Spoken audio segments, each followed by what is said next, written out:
What I believe personally is that it was an accident, that she was thrown into emotional stupor by perhaps verbal abuse by Mr. Spector. We know he can be nasty. I do believe she came upon the gun herself looking through the drawer, and I do think somehow in that stupor an accident ensued.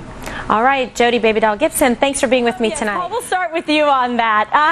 Barry, it's kind of what we used to get down at the San Francisco DA's office, right? Okay. Exactly. So what do you make of this information that she just gave? I mean, she laid it out pretty well. She could have been the defense attorney giving the closing argument.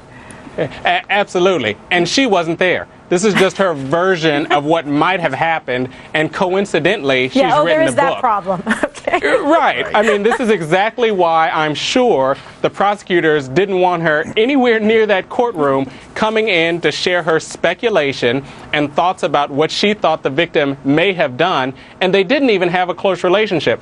And she has a criminal record, and she made up the whole thing about what she thought could have happened based on a few conversations with someone that she knew years ago. I think her presentation tonight really shows us exactly why prosecution wanted her kept out and exactly why the judge didn't allow her to testify in the case. I don't think you'll see her if there's a retrial either.